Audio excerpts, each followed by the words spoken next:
name is Zalinger. I'm the head of the science department at the Westminster School. My wife, Wendy Bester, and I live in Edge House with a phenomenal group of intelligent, powerful young women. I had the honor, I say the honor, to coach 4th boys soccer and 2nd boys baseball. I am the proud parent of 3 Westminster graduates from the classes of 05, 07, and 09. The boys are doing well, thanks for asking. I love the chapel speeches that students and faculty have given in my time here. Often, they are incredibly emotional talks about the loss of a loved one, or a struggle with destructive behaviors, or one of the many other challenges that life throws at all of us.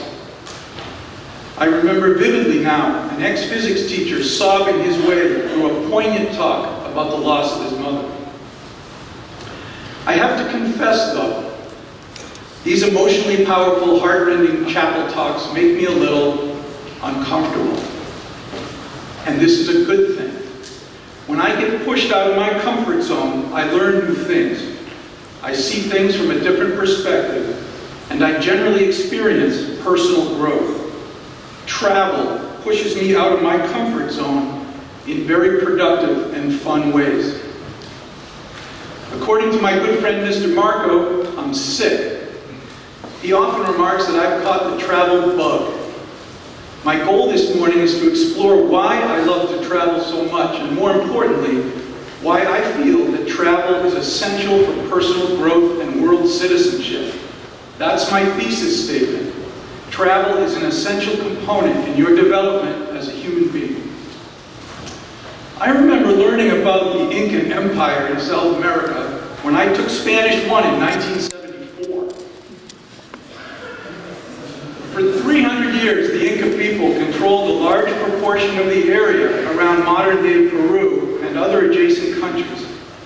Their empire was the largest ever in the Americas. They had a rich, intricate culture, a well-developed society. This meant very little to me when I was your age.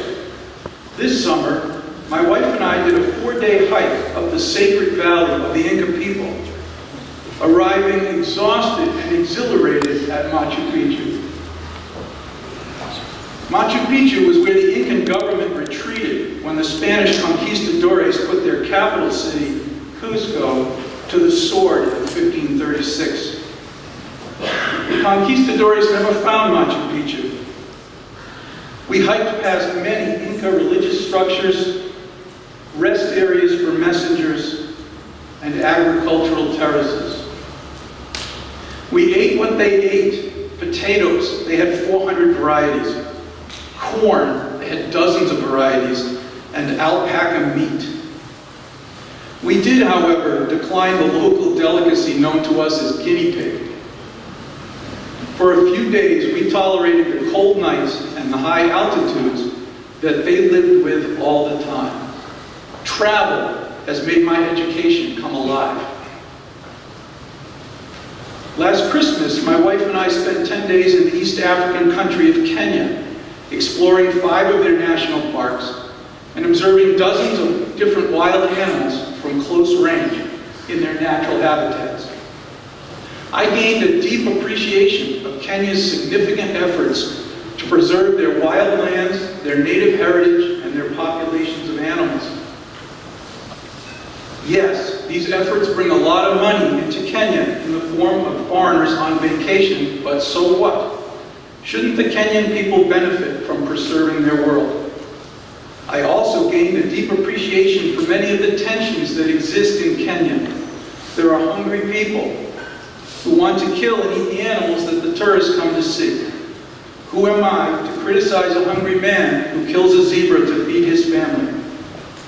The Kenyan government works hard to educate its people about the long-term benefits of preserving animals and the land that supports them. Long-term thinking, however, is a luxury that only the adequately fed can afford. After paying a reasonable fee of $30, I was allowed to visit a real village of the Maasai people. Some of the Maasai are trying to preserve their culture, language, and way of life against all odds. We crouched in a small Maasai home, breathing in smoke from a cow dung fire, and trying to get to know the 6 family members living there. In Nairobi, we drove by the 2nd largest shanty town in the world. The Kibera region of Nairobi is filled with 500,000 people, mostly from countries other than Kenya. Like the United States and Europe, Kenya struggles with an immigration situation. Travel has made me more aware of and sympathetic to the daily struggles of people all over the world. We ended the summer with a trip to Columbia, South Carolina to see the total eclipse of the sun. Total eclipses are one of the few things in life that live up to their media hype. The whole experience of seeing the sun completely blocked out in the afternoon was eerie, surreal, and spiritual in a way that I cannot articulate. Humans have been able to predict eclipses for thousands of years, but they happen without human permission, beyond the control of all of us, and on a cosmic screen bigger than we can imagine. The experience humbled me. There's a universe out there that we may understand and predict to some extent, but it goes through its motions, whether Trump is in the White House or the Red Sox win the World Series.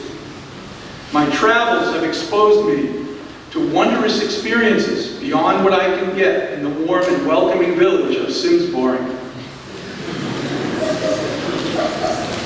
Lastly, travel is just plain fun. Yes, I have felt a little nervous in the immigration line in countries ruled by totalitarian governments. Yes, I was stressed out about handling the strenuous hike at high altitudes in Peru. Yes, some of the things I've eaten have grossed me out. But I've also met interesting people from all over the world. I've seen incredibly beautiful scenery, and I've met a wide array of emotional and physical challenges. Travel makes me feel very alive. Thank you.